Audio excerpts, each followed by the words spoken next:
She built an empire out of pimples.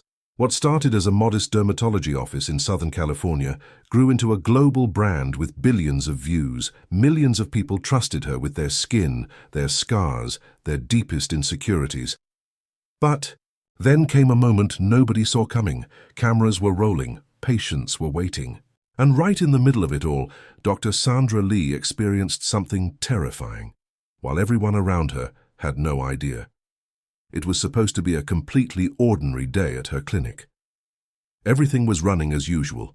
Lights, cameras, patients, who had traveled from across the country hoping she could change their lives. She was doing what she always did, calm, focused, in charge. Then something shifted. A sudden wave of heat washed over her. Not normal, not expected. Her thoughts felt foggy. Her body felt wrong. But she pushed through anyway. Finished her work. Told herself it was nothing, maybe just a hot flash, except it wasn't. And deep down, something told her so.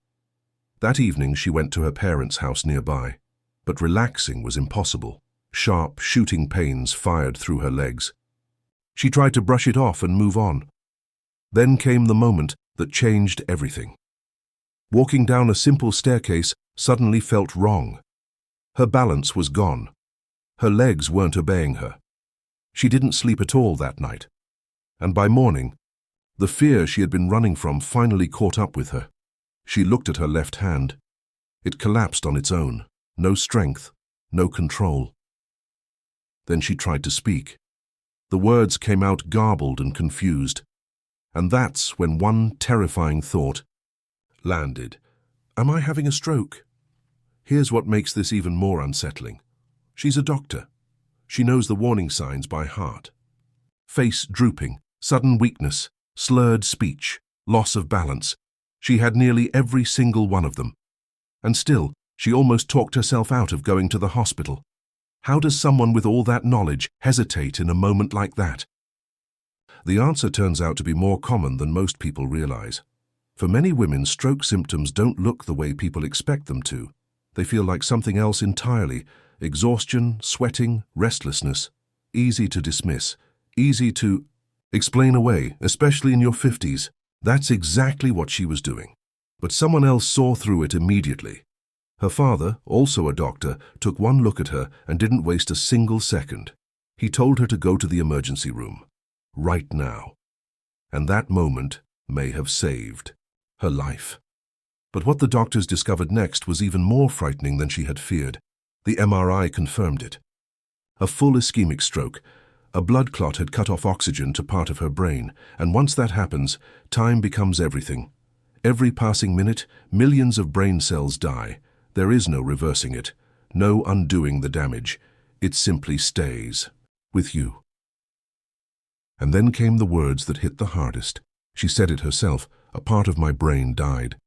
Think about what that means for someone whose entire career is built on precision, control, and communication. Her hands, her voice, her focus. Everything she had spent decades building was suddenly at risk. The steady hands that performed delicate procedures, the calm, trusted voice that millions knew, the sharp mind patients depended on. All of it, under attack at the same time. And when she looked back honestly, the warning signs had been there for years. High blood pressure, high cholesterol, relentless stress. She knew it. But like so many of us, she kept pushing anyway. Which raises an uncomfortable question. How many people are doing exactly the same thing right now? Doctors are seeing more cases like hers. People in their 40s and 50s running hard, ignoring the signals, assuming they'll deal with it later until later arrives too soon. In her case, everything stopped instantly. Filming halted. A major television season froze. A growing empire paused. The woman who fixed problems for everyone else had no control over what was happening inside her own body. But to truly understand what she almost lost, you have to go back to where it all began. Long before YouTube, long before television. Her father worked in a rural clinic in Malaysia, trying to understand skin diseases with almost nothing to work. With just a single borrowed book, he would duck behind a curtain to read. That quiet, determined curiosity became a career. That career brought him to the United States, and eventually it shaped his daughter's entire life. But her path wasn't nearly as straightforward as you might expect. She didn't match into dermatology on her first try. The very field she grew up around, the one her father had devoted his life to, she was rejected from it. For a moment, she seriously considered walking away entirely and starting over in a different direction. But she didn't quit. She found her way back, completed her training, took over her father's practice, and then made one decision that would change everything. Although at the time, she couldn't have guessed where it would lead. In 2010, she launched a YouTube channel. For a while, almost nobody noticed. Then she posted one simple video, a blackhead extraction. It went viral. People couldn't stop watching. And just like that, a quiet niche idea became a worldwide obsession. Millions tuned in, then billions. The nickname Dr. Pimple Popper became a brand, a business, a cultural phenomenon. But success on that scale always comes with a price. And that price had been quietly accumulating in the background. More videos, more patients, more shows, a skincare line, awards, fame. The pace never let up. And that was the problem. Because while everything on the outside kept growing, something on the inside was slowly breaking. Until the day her body refused to be ignored any longer. So what happens when someone who never stops is suddenly forced to?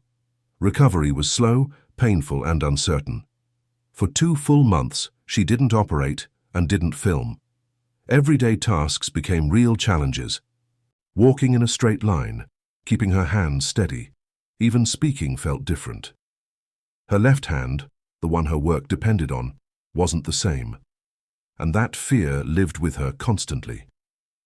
What if it never fully comes back? What if the thing she spent her entire life building was no longer within reach? When she finally returned to work, the clinic felt different. Walking back into the same room where it happened carried fear with it. The cameras, the lights, the pressure, all of it had changed because now she knew something she could never unknow. A stroke doesn't just disappear. The damage doesn't reverse itself. You don't return to exactly who you were before. So how do you keep moving forward, knowing that? She had a choice. Stay quiet. Tell no one. Let the world assume everything was perfectly fine. And for a while, that's precisely what she did. No one outside her closest circle knew anything. She kept working, kept filming, kept smiling. But eventually, she made a different call. She told the truth. And that choice might be one of the most powerful things she has ever done. Why share something so raw, so personal with the world?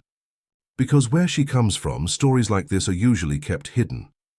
In many cultures, a stroke is treated as something shameful, a weakness to be buried, not discussed. She chose the opposite. She spoke openly, not for sympathy, not for attention, but to warn others, to make sure people don't brush aside the signs the way she almost did. And that raises one final thought. How many lives could that kind of honesty actually save? Today she's back on screen, her hands steady enough, her voice close to what it was. From the outside, it looks like a complete recovery. But the reality is more layered than that, because something has genuinely changed, not just in her body, but in how she sees everything. A new awareness, a new sense of what actually matters. One she didn't have before and wouldn't trade now. She calls it a blessing in disguise, not because it was easy, but because it woke her up.